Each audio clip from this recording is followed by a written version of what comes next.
ये कहानी है एक ऐसी औरत की जिसका पति जंग में घायल हो जाता है और इसके बाद वो अपनी पत्नी की सारी इच्छाएं पूरी नहीं कर पाता, जिस वजह से वो औरत अपने नौकर के साथ अपना फिजिकल डिजायर पूरा करती है। हेलो दोस्तों, आज हम जिस मूवी को एक्सप्लेन करने वाले हैं उस मूवी का नाम है लेडी चैटरलीज लवर, जो 2015 में रिलीज हुई थी। मूवी स्टार्ट होती है और हमें एक गोल्ड माइन का सीन दिखाया जाता है जिसमें कुछ लोग काम कर रहे थे। तभी अचानक से एक धमाका होता है। ओलिवर नाम का एक आदमी ये धमाका सुन लेता है और वो लोगों की मदद करने के लिए दौड़ा चला जाता है। वो लोगों को बाहर निकालता है, पर यहाँ टेडी नाम के एक आदमी की मौत हो जाती है और उसकी डेड बॉडी को घर पहुंचाया जाता है, जहाँ पर हम उसकी वाइफ को देखते हैं जो बहुत रो रही थी। अगला सीन हमें एक पार्टी का दिखाया जाता है जिसमें हम कोनी नाम की एक लड़की को देखते हैं जिसके पास एक आदमी आता है। उस आदमी का नाम क्लिफर्ड था। वो बहुत ही अमीर था, साथ ही वो एक सोल्जर भी था। अब यहाँ बातों बातों में वो दोनों एक दूसरे से अट्रैक्ट हो जाते हैं और डांस करने लगते हैं, लेकिन डंकन को ये बिल्कुल पसंद नहीं आता क्योंकि वो कोनी से प्यार करता था। अब इन दोनों की मुलाकात प्यार में बदल जाती है और वो दोनों शादी कर लेते हैं।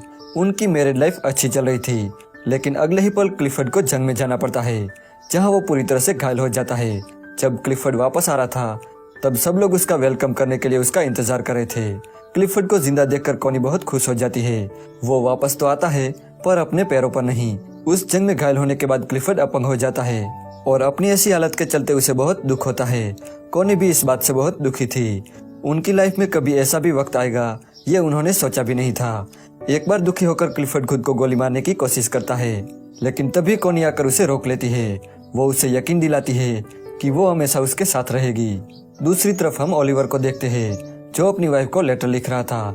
वो भी उसी जंग में शामिल था। ओलिवर जब जंग से वापस आता है तो वो अपने घर जाता है जहां वो अपनी वाइफ को किसी और के साथ देखता है।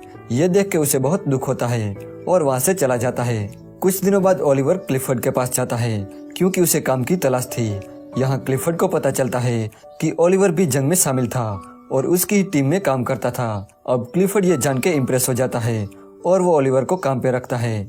अब ना चलने की वजह से क्लिफर्ड एक बाइक लेता है जिसमें वो घूमा करता था। एक बार क्लिफर्ड कोनी को लेकर ओलिवर के पास जाता है। ओलिवर जंगल में बने एक कॉटेज में रहता था और वो वहाँ पर पक्षियों की देखभाल करता था। यहाँ कोनी पहली बार ओलिवर को देखती है और उसे ओलिवर बहुत पसंद आ जाता है। वो जाते समय उसे इशारा करती है पर ओलिवर उसका इशारा समझ नहीं पाता। अगले दिन एक औरत कोनी के पास आती है और उसे कहती है कि ओलिवर अपने रूम की चाबी मांग रहा है। तब कोनी कहती है कि मैं खुद उसे चाबी दे आऊंगी। जब कोनी ओलिवर के पास जाती है तब ओलिवर उसे ठीक से बात नहीं करता और कहता है कि आपको कोई तकलीफ उठाने की जरूरत नहीं। यहाँ पर कोनी को ओलिवर के ऐसे बिहेवियर पर गुस्सा आता है और वो वहाँ से चली जाती है। अगले दिन ओलिवर कोनी को एक लेटर लिखता है और अपने बर्ताव के लिए माफी मांगता है।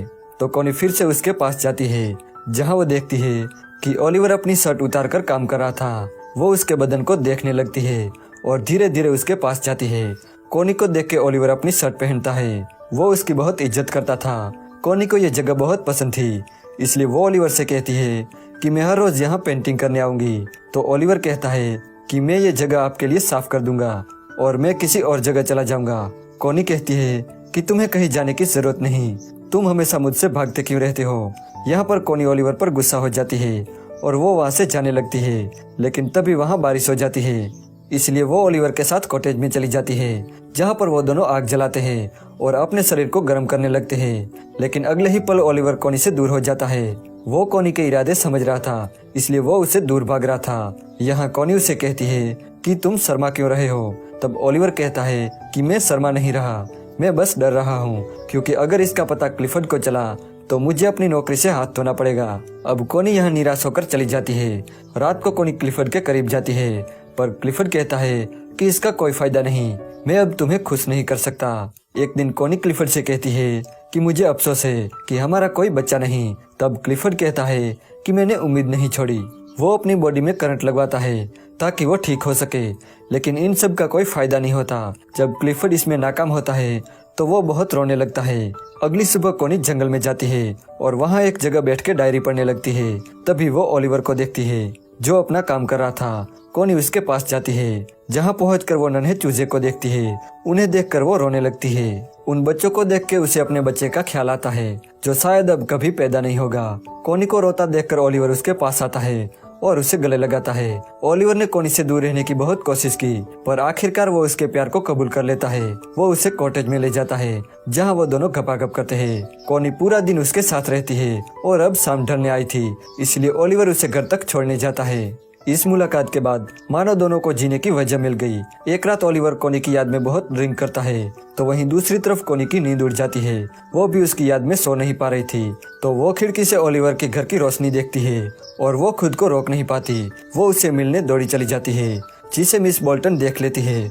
ओलिवर भी कोनी का इंतजार कर रहा था। वो कोनी से कहता है कि मुझे लगा तुम नहीं आओगी। तब कोनी उसे कहती है कि मैं तुम्हें कभी अकेला नहीं छोड़ूंगी, और यहाँ पर दोनों खपाखप करते हैं। एक रात क्लिफर्ड के घर पार्टी होती है, जिसमें डंकन भी आया था। क्लिफर्ड देखता है कि डंकन और कोनी एक साथ डांस कर रहे थे। अगली सुबह कोनी अपने सर्वेंट को ब्रेकफास्ट तैयार करने को कहती है, क्योंकि डंकन को ट्रेन पकड़नी थी। तब क्लिफर्ड कहता है कि तुम्हारे लिए तुम्हारे पति से ज्यादा एक बच्चा पैदा करना जरूरी है। कोनी हमेशा से एक बच्चा चाहती थी, और क्लिफर्ड को लगता है कि इसीलिए वो डंकन के करीब जाती है।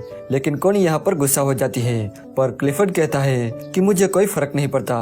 वो कहता है कि उसे कोई एतराज नहीं, बस वो बच्चा मेरा होना चाहिए। इस बात से गुस्सा होकर कोनी ओलिवर के पास जाती है, और वहाँ जाकर वो उसके साथ खपाखप करती है। एक दिन उसे पता चलता है कि वो प्रेग्नेंट है, तो वो ये खबर क्लिफर्ड को देती है। तो क्लिफर्ड बहुत खुश होता है। वो उस आदमी का नाम पूछता है, पर कोनी उस आदमी का नाम नहीं बताती। एक दिन क्लिफर्ड जंगल में ओलिवर के पास जाता है। वो कोनी को भी साथ चलने को कहता है। जब वो दोनों जा रहे थे, तब ओलिवर पीछे से आता है। वो दोनों किस करते हैं। तभी क्लिफर्ड उसे आवाज लगाता है। दरअसल उसका बाइक कीचड़ में फंस गया था। ओलिवर आता है और बाइक को धक्का देने लगता है, लेकिन कोनी जानती थी कि ओलिवर के लंग्स खराब है, इसलिए वो क्लिफर्ड से कहती है कि मैं धक्का लगाती हूँ। तब क्लिफर्ड उसे कहता है कि तुम्हारे हालात नाजुक है। ये सुन के ओलिवर को लगता है कि कोनी ने सिर्फ एक बच्चे के लिए उसे रिलेशन बनाया था। इस बात से गुस्सा होकर ओलिवर जोर जोर से बाइक को धक्का देने लगता है। कोनी क्लिफर्ड से कहती है कि उसे रोको, वो खुद को चोट पहुँचाएगा, लेकिन वो उसकी बात नहीं सुनता। वो फिर से उसे कहती है कि वो मर जाएगा। ओलिवर क्लिफर्ड की बाइक बाहर निकालता है और खांसता हुआ अपने कॉटेज में चला जाता है। कोनी क्लिफर्ड से कहती है कि घर जाओ और डॉक्टर को बुलाओ। ये कहकर वो ओलिवर के पास चली जाती है, जहां वो ओलिवर को बताती है कि वो ये सब बच्चे के लिए नहीं कर रही थी, वो उससे प्यार करती है।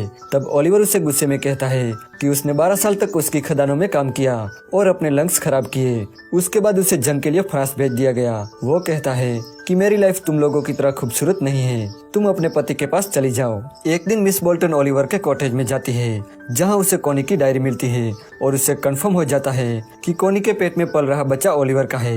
यहाँ क्लिफर्ड के घर आने वाले बच्चे की खुशी में पार्टी हो रही थी। तभी मिस बोल्टन क्लिफर्ड को बताती है कि कोनी के पेट में जो बच्चा है वो ओलिवर का है। दरअसल मिस बोल्टन जानबूझकर ये बात क्लिफर्ड को बताती है, क्योंकि वो उसे बदला लेना चाहती थी, क्योंकि उसके ही माइंड में काम करते टाइम उसके पति टेडी की मौत हुई थी। जब कोनी क्लिफर्ड से मिलती है, तब क्लिफर्ड कोनी से बहुत नाराज हो जाता है। तो कोनी मिस बोल्टन से मिलती है और उसे पूछती है कि तुम्हें ये सब किसने कहा। तो मिस बोल्टन कहती है कि मुझे कुछ बताने की जरूरत नहीं है। तब कोनी को लगता है कि मिस बोल्टन को ओलिवर ने बताया होगा, पर मिस बोल्टन कहती है कि उसने मुझे कुछ नहीं बताया। तब कोनी रोने लगती है। वो उसे कहती है कि मैं उसे प्यार करती हूँ और सच्चे दिल से करती हूँ। तब मिस बोल्टन कोनी से माफी मांगती है और उसे कहती है कि तुम जल्दी ओलिवर के पास जाओ, वरना आपका पति उसे मार देगा। तो कोनी भागकर ओलिवर के कॉटेज में जाती है, जहाँ वो देखती है कि वहाँ कोई नहीं होता। तब वो रोने लगती है, लेकिन तभी वहाँ ओलिवर आता है और कोनी ओलिवर से गले लग जाती है। इसके बाद वो दोनों क्लिफर्ड के घर जाते हैं, जहाँ कोनी क्लिफर्ड से डिवोर्स मांगती है और कहता है कि ओलिवर को बुलाओ। ओलिवर जब आता है, तब उन दोनों में बहस होती है, लेकिन एंड में कोनी और ओलिवर क्लिफर्ड को छोड़कर चले जाते हैं। लेकिन जाते टाइम क्लिफर्ड डिवोर्स के लिए मान जाता है। कोनी ने भले ही क्लिफर्ड से बेवफाई की थी, पर क्लिफर्ड ने उससे सच्चा प्यार किया था। अब कोनी और ओलिवर बहुत दूर चले जाते हैं और यहाँ पर यह मूवी एंड हो जाती है।